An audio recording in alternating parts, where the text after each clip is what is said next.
please subscribe and don't forget to press the bell icon to get notified whenever we upload a new video.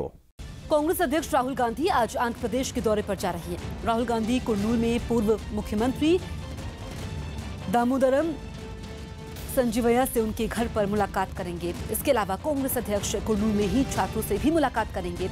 Rahul Gandhi एसटीबीसी college के मैदान में एक जनसभा को संबोधित करेंगे। 2019 से पहले राहुल गांधी के आंध्र प्रदेश के दौरे को गठबंधन के नजरिए से भी काफी अहम माना जा रहा है। तोड़फोड़ का आरोप लगाया और दावा किया कि विरोध करने पर बीजेपी कार्यकर्ताओं को भी निशाना बनाया गया, जिसमें कई कार्यकर्ता घायल हो गए। इस दौरान पश्चिम बंगाल के बीजेपी अध्यक्ष दिलीप घोष की गाड़ी के शीशे तोड़ दिए गए और वहां खड़ी कई बाइकों को निशाना बनाया गया।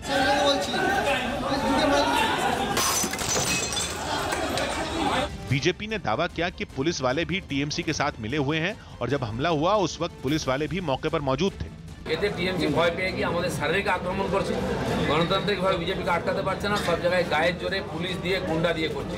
बताया गया कि जिस वक्त हमला हुआ तब दिलीप घोष पूर्वी मिदनापुर के जनमंगल समिति के मीटिंग हॉल में कार्यकर्ताओं के साथ मीटिंग कर रहे थे। यूपी के बहराइच में सरकारी अस्पताल में 1 अगस्त से 15 सितंबर के बीच 70 बच्चों की मौत से प्रशासन में हड़कंप मच गया है। अस्पताल के डॉक्टर भी बच्चों की मौत की पुष्टि कर रहे हैं। डॉक्टरों के मुताबिक अस्पताल में संसाधन कम है, जबकि बीमार बच्चे ज्यादा आ रहे हैं। मरीजों की संख्या इतनी है कि बेड भी कम पड़ रहे हैं। अस्पताल में डॉक्टरों की माने तो प्रशासन से संसाधन बढ़ाने की मांग की गई, लेकिन अभी तक कोई सुनवाई नहीं हुई है। दिल्ली में हरियाणा भवन के बाहर जुटी महिलाओं की भीड़ हाथों में तख्तियां लेकर मुख्यमंत्री मनोहर लाल खट्टर का विरोध करने लगी। प्रदर्शन कर रही इन महिलाओं ने रेवाड़ी में सीबीएसई टॉपर के गैंगरेप के मामले में इंसाफ की गुहार लगाई और हरियाणा में महिलाओं की सुरक्षा और उनके खिलाफ बढ़ते अपराध को मुद्दा बनाते हुए खट्टर सरकार के खिलाफ जमकर नारेबाजी की। प्रदर्शन कर रही महिलाओं को रोकने के लिए हरियाणा भवन के बाहर बैरिकेड लगाने के साथ सुरक्षा के पूरे इंतजाम किए गए। प्रदर्शन में शामिल महिलाओं ने हरियाणा के सीएम से इस्तीफा देने की मांग भी की। पहले उसको न्याय दो, अपराधियों को अरेस्ट करो, उसके बाद कॉम्पेंसेशन की बात करो। महिला प्रदर्शनकारियों ने रेवाड़ी गैंगरेप की पीड़ित को मुआवजा देने के खट्टर सरकार के फैसले पर ऐतराज जताते हुए गुनहगारों को जल्द से जल्द सजा दिलाने की मांग की। देहरादून में एक 10वीं की छात्रा के साथ गैंगरेप का मामला सामने आया है। आरोपी की छात्रा के स्कूल के ही 4 छात्रों ने पीड़ित के साथ गैंगरेप किया। इतना ही नहीं, आरोप है कि मामला सामने आने के बाद स्कूल के प्रिंसिपल ने भी मामले को दबाने की कोशिश की। पुलिस ने इस मामले में प्रिंसिपल समेत 9 लोगों को गिरफ्तार कर लिया है। पुलिस ने स्कूल प्रबंधन के खिलाफ भी मामला दर्ज किया है। इस संबंध में उन्होंने लिखित तहरीर दी। लिखित तहरीर के आधार पे इसमें टोटल 9 लोगों के खिलाफ नामजद मुकदमा पंजीकृत किया गया है, जिसमें 4 बच्चे हैं और 5 कॉलेज प्रशासन के जो पदाधिकारी हैं जिनके द्वारा इस घटना में को छुपाया गया और इस घटना से संबंधित साक्ष्य नष्ट किए गए। तो इन टोटल 9 लोगों के खिलाफ संबंधित धाराओं में मुकदमा पंजीकृत किया गया है। ऑस्ट्रिया के एक एयरफील्ड में एक छोटा विमान बहुत नीची उड़ान भरते हुए मैदान में लगे खंभों के बीच से कलाबाजी खाते हुए गुजरने लगा। इस विमान को उड़ाने वाले पायलट मार्टिन सोनका ने छोटे विमानों की इस रेस को बिना कोई गलती किए जीत लिया, जिनकी कलाबाजी देखकर दर्शकों ने दांतों तले उंगली दबा ली।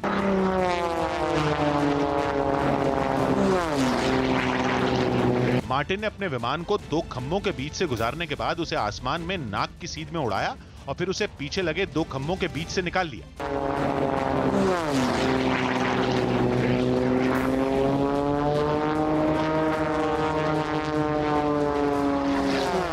इस रेस में हिस्सा लेने वाले बाकी विमानों ने भी खंभों के बीच से निकलने में कोई गलती नहीं की। हालांकि मामला सिर्फ सधी उड़ान का नहीं था, बल्कि सबसे तेजी से उड़ान भरने का भी था। इस मामले में चेक रिपब्लिक के मार्टिन सोनका ने जापान के योशीहिदे मुरोया को पीछे छोड़ दिया। विमानों की इस रेस में अमेरिका के माइकल तीसरे नंबर पर रहे। तेल कंपनियों ने आज भी पेट्रोल और डीजल के दाम बढ़ा दिए हैं। दिल्ली में पेट्रोल के दामों में 10 पैसे, डीजल की कीमत में 9 पैसे का इजाफा हुआ है। इसके बाद दिल्ली में पेट्रोल की कीमत 82 रुपए 16 पैसे प्रति लीटर और डीजल 73 रुपए 87 पैसे प्रति लीटर हो गया है। वहीं मुंबई में बढ़े दामों के बाद अब पेट्रोल की कीमत 89 रुपए 54 पैसे प्रति लीटर, डीजल 78 रुपए 42 पैसे प्रति लीटर हो गई है। तो आज भी पेट्रोल और डीजल के दाम बढ़े हैं। पैसों में ये बढ़ोतरी हुई है, लेकिन रिकॉर्ड स्तर पर दाम पहुंच गए हैं। मुंबई में डीजल 78 रुपए 42 पैसे प्रति लीटर हो गया है। वहीं अगर हम पेट्रोल की बात करें, मुंबई के दामों की बात करें तो पेट्रोल की कीमत 89 रुपए 54 पैसे प्रति लीटर पहुंच गई है। ये जो हो रहा है, पहले जो सरकारें थी उनके पेट्रोल डीजल बढ़ाते थे तो ये लोग रोड पे आ जाते थे। आज की डेट में तो कोई नजर ही नहीं आ रहा। कोई बात नहीं, करने दो ना, मोदी जी को यही ले जाएगा, पेट्रोल और डीजल ही। मेरा ये मानना है कि इस चीज़ को जल्दी से जल्दी रोकना चाहिए और जो लोग गाड़ी चलाते हैं, बाइक चलाते हैं, स्कूटर चलाते हैं, उन लोगों के बारे में सरकार को सोचना चाहिए। गाड़ी अभी बेचना पड़ेगा, दूसरा कुछ इलाज नहीं है। गाड़ी से अभी ट्रैवल करना बहुत मुश्किल हो गया है। पिछले जब से ये गवर्नमेंट आई, जब से कंटिन्यू जो पेट्रोल के दाम बढ़ रहे हैं, इसी वजह से पब्लिक को बहुत ज़्यादा परेशानी हो रही है। दीपक बिष्ट हमारे सहयोगी फोन लाइन पर मौजूद हैं। दीपक, हम लोगों को भी सुन रहे थे, लोगों में सरकार के खिलाफ गुस्सा है। हालांकि बढ़ोतरी पैसों में हो रही है, लेकिन रिकॉर्ड स्तर पर दाम पहुंच गए हैं। बिल्कुल, निश्चित तौर पर लोगों का गुस्सा जाहिर है, क्योंकि आम लोगों से जुड़ी हुई ये समस्या है और लोग चाहते हैं कि 10 रुपए रोजाना जो आम जनता है वो 10 रुपए बचाना चाहती है। लेकिन अब 10 रुपए जो है पूरा 20 से 25 दिन में ये 10 रुपए बढ़ चुका है पेट्रोल में। और लोगों की ये मांग थी कि सरकार इसमें दखल अंदाजी करे, जबकि सरकार की तरफ से साफ रूप था कि उनके हाथ खड़े हैं इस पूरे मामले पर, इस पूरे मसले पर वो कुछ नहीं कर सकते हैं। जबकि अगर राज्य सरकारें इसमें टैक्स घटाने की बात करें तब जाकर पेट्रोल में कुछ राज्य सरकारों की तरफ से लोगों को रियायत मिल सकती है, लेकिन ऐसा कुछ नहीं देखने को मिल रहा है। अब लोगों की समस्या यह है कि आज जिस तरह से 82.16 पैसे का रेट है, तो कुल मिला के 10 पैसे पेट्रोल में बढ़े हैं, लेकिन ये 10 पैसे करते ही रुपयों में ये संख्या चली जा रही है और लोग काफी परेशान है कि कब सरकार इसमें दखल करे और रेट को जो है कम करे। बिल्कुल दीपक, आपका इस तमाम जानकारी के लिए शुक्रिया। तमिलनाडु के कडलूर में एक शादी समारोह के समय कुछ लोगों ने दूल्हे और दुल्हन को गिफ्ट में पेट्रोल से भरा एक कैन दिया। पेट्रोल और डीजल की बढ़ती कीमतों का विरोध करने के लिए उन्होंने ये तरीका अपनाया और शादी समारोह में पहुंचकर दूल्हे और दुल्हन को गिफ्ट में पेट्रोल से भरा हुआ एक कैन दे दिया।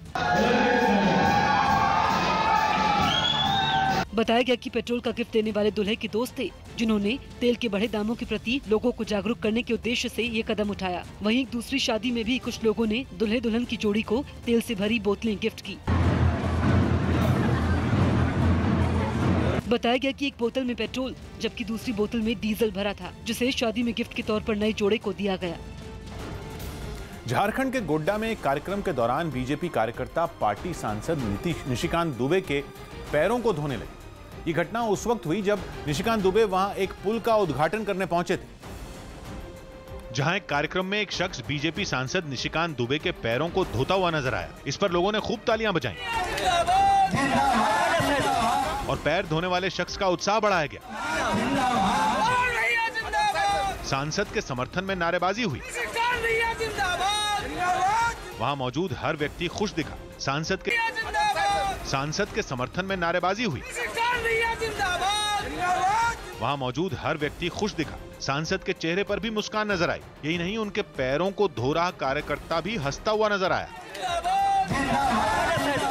निशिकांत दुबे वहां एक पुल का उद्घाटन करने पहुंचे थे। इसके लिए एक कार्यक्रम का भी आयोजन किया गया था, जिसमें सांसद को धन्यवाद देने के लिए आसपास के गांव से बड़ी संख्या में लोग आए। बीजेपी नेताओं और कार्यकर्ताओं का भी जमावड़ा लगा। भीड़ देखकर सांसद निशिकांत दुबे के चेहरे पर खुशी साफ नजर आई। इसके बाद मंच पर पवन साहा नाम का पार्टी कार्यकर्ता बोलने के लिए चढ़ा और बातों ही बातों में वहां बने पुल के लिए सांसद की तारीफों के पुल बांध दिए। बीजेपी कार्यकर्ता की तारीफ के बाद एक लड़का मंच पर थाली और लोटे में पानी भरकर ले आया। इसके बाद पार्टी कार्यकर्ता पवन साहा नीचे बैठ गए। सांसद निशिकांत दुबे भी अपनी जगह से उठकर उसके पास आकर खड़े हो गए। इस बीच मंच पर मौजूद एक दूसरे कार्यकर्ता ने माइक थाम लिया और सांसद के पैरों को धो रहे पार्टी कार्यकर्ता पवन साहा का उत्साह बढ़ाने लगे, जबकि कार्यक्रम में मौजूद कुछ लोगों ने सीटियां बजानी शुरू कर दी, जिससे बीजेपी कार्यकर्ता भी जोश में आ गए। पवन साहा ने पहले बीजेपी सांसद निशिकांत दुबे के दोनों पैरों को धोया। इसके बाद मंच के नजदीक खड़े एक लड़के ने उन्हें कपड़ा दिया, जिसके बाद उस कपड़े से पवन साहा ने सांसद के दोनों पैरों को साफ किया। निशिकांत दुबे ने खुद अपने पैरों को उनकी तरफ बढ़ाया। पैरों को साफ करने के बाद वो खड़े हो गए और जिस पानी से बीजेपी सांसद के पैरों को धोया था उसे पी लिया। सांसद के पैरों का पानी पीने के बाद पार्टी कार्यकर्ता पवन साहा ने उनकी जमकर तारीफ भी की। गोड्डा में जो हुआ वो वहां के लोगों और सांसद निशिकांत दुबे के बीच था, लेकिन जैसे ही उन्होंने ये वीडियो सोशल मीडिया पर शेयर किया, उन्हें लोगों ने निशाने पर लेना शुरू कर दिया। क्योंकि वीडियो को शेयर करते हुए उन्होंने लिखा कि आज मैं अपने आप को बहुत छोटा कार्यकर्ता समझ रहा हूँ। भाजपा के महान कार्यकर्ता पवन साह जी ने पुल की खुशी में हजारों के सामने पैर धोया। काश ये मौका मुझे भी मिले, मैं भी कार्यकर्ता खासकर पवन जी का चरणामृत पीऊं। जय भाजपा, जय भारत। कार्यकर्ता से पैर धुलवाने के इस मामले में लोगों ने सांसद को सोशल मीडिया पर ट्रोल करना शुरू कर दिया और बीजेपी सांसद निशिकांत दुबे लोगों के निशाने पर आ गए। विवाद बढ़ने के बाद बीजेपी सांसद ने उनके पैरों को धोने वाले कार्यकर्ता पवन साह के साथ एक प्रेस कॉन्फ्रेंस भी की। लेकिन इससे पहले विपक्षी दलों ने हाथ आए इस मौके को भुनाने का कोई मौका नहीं छोड़ा। हैरान हूं कि एक पार्लियामेंटेरियन ये सब कुछ कर सकता है। मैंने ऐसा कोई दृश्य कभी नहीं देखा और हिंदुस्तान में कभी ऐसा हो सकता है मैं सोच भी नहीं सकता। झारखंड मुक्ति मोर्चा ने भी निशिकांत दुबे के बहाने बीजेपी को निशाने पर लिया। ये लोग बाहरी लोग हैं, इनको झारखंड की समझ है नहीं। आज भी पैर के नीचे रखने का जो मानसिकता भारतीय जनता पार्टी की है, उसी का ये प्रतिफलन है। खुद को गिरता देख बीजेपी सांसद ने सोशल मीडिया पर अपनी सफाई दी और पैर धोने को झारखंड की परंपरा से जोड़ दिया। उन्होंने लिखा कि कार्यकर्ता अगर खुशी का इजहार पैर धोकर करता है तो क्या गजब हुआ। उन्होंने जनता के सामने पैर धोने की कसम खाई थी। उनको ठेस ना पहुंचे इसका मैंने सम्मान किया। पैर धोना तो झारखंड में अतिथि के लिए होता ही है। सभी कार्यक्रमों में आदिवासी महिलाएं क्या ये नहीं करती? महाभारत में कृष्ण जी ने क्या पैर नहीं धोए थे? लानत है घटिया मानसिकता पर। बीजेपी सांसद निशिकांत दुबे ने अपनी प्रेस कॉन्फ्रेंस में भी इस मसले पर सफाई दी। ये लड़ाई जो है आप समझे गोड्डा कितना इम्पोर्टेंट हो गया कि वो राष्ट्रीय परिदृश्य पर जो है ये बातें चाहिए। बीजेपी सांसद के पैर धोने वाले पवन साह भी मीडिया के सामने आए और विरोध के लिए विपक्ष पर राजनीति करने का आरोप लगाया। साथ ही उन्होंने पैर धोने की अपनी कसम के बारे में भी लोगों को जानकारी दी और सांसद निशिकांत दुबे के पैरों का पानी पीने को सही ठहराया। मैंने इनका चरण धो करके पिया, इसमें कौन सी हम गलती की? मेरी मन की भावना है।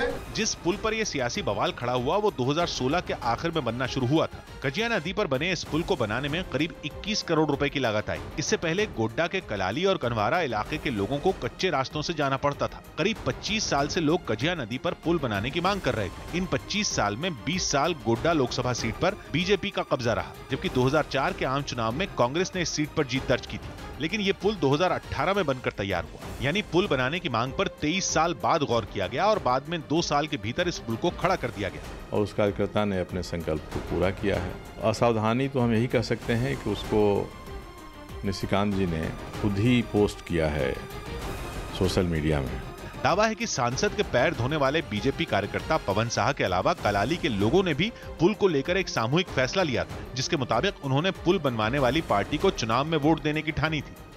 यही वजह है कि पुल के उद्घाटन कार्यक्रम में आसपास के कई गांवों के लोगों ने हिस्सा लिया। हालांकि पैर धुलवाने पर बीजेपी सांसद निशिकांत दुबे विवादों से घिर गए, जिससे चुनाव में बीजेपी को समर्थन वाली बात उसमें दब गई। मामले पर सफाई देते हुए निशिकांत दुबे ने पैर धोने की जिस परंपरा को झारखंड का हिस्सा बताया, उस पर 2017 में भी खूब बवाल हुआ था। तब एक कार्यक्रम में राज्य के मुख्यमंत्री रघुबर दास ने आदिवासी महिलाओं से अपने पैर धुलवाए थे। उस दौरान विपक्षी दलों ने सीएम रघुबर दास को जमकर निशाने पर लिया था, जबकि सीएम ने भी अपनी सफाई में झारखंड में पैर धुलवाने की परंपरा का हवाला दिया था। बताया जाता है कि झारखंड में आदिवासी समुदाय में सेंद्रा नाम की एक परंपरा है, जिसमें शिकार पर गए सदस्य के घर लौटने पर परिवार की महिलाएं उनका पैर धोकर स्वागत करती हैं। पैर धोने के बाद ही घर से बाहर गए सदस्य को घर में दाखिल होने दिया जाता है। राज्य में अतिथियों यानी मेहमानों का स्वागत भी पैर धोकर करने की परंपरा है।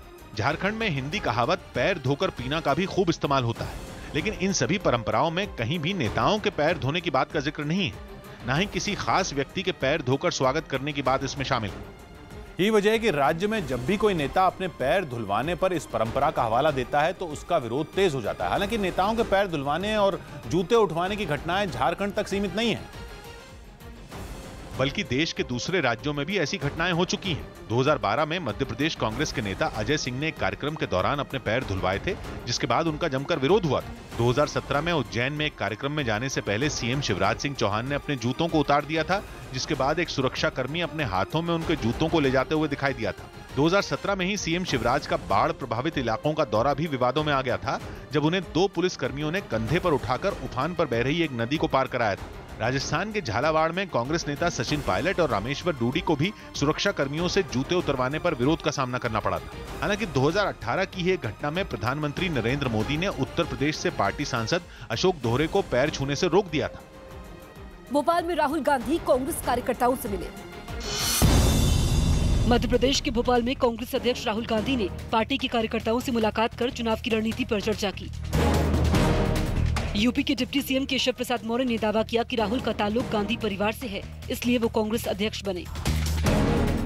छत्तीसगढ़ पुलिस ने मुख्यमंत्री रमन सिंह को मिसाइल से उड़ाने की धमकी देने वाले आदमी को गिरफ्तार किया। जयपुर में गुजरात की बड़गाम सीट से विधायक जिग्नेश मेवाणी ने आरोप लगाया कि राजस्थान में 50 लाख मतदाताओं के नाम वोटर लिस्ट से गायब हैं। इस वक्त में राजस्थान में मतदाता सूची में से कम 50 लाख वोटर्स गायब हैं।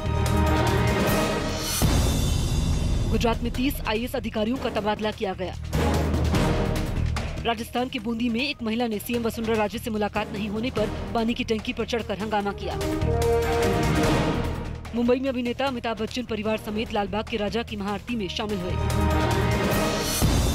यूपी के कानपुर में गणेश प्रतिमा के विसर्जन के समय फायरिंग में 2 लोग घायल हो गए। ओडिशा के राउरकेला में हुए धमाके में 2 लोगों की मौत और 10 लोग गंभीर रूप से घायल हो गए, जबकि 15 घर भी गिर गए। बिहार के सुपौल में पुलिस ने बाइक लूटने वाले 12 लोगों को गिरफ्तार किया। राजस्थान के कोटा में दिन दहाड़े एक महिला टीचर की बेरहमी से हत्या कर दी गई। राजस्थान की बूंदी में मुख्यमंत्री वसुंधरा की सभा से वापस जा रहे एक बाइक सवार की सड़क हादसे में मौत हो गई।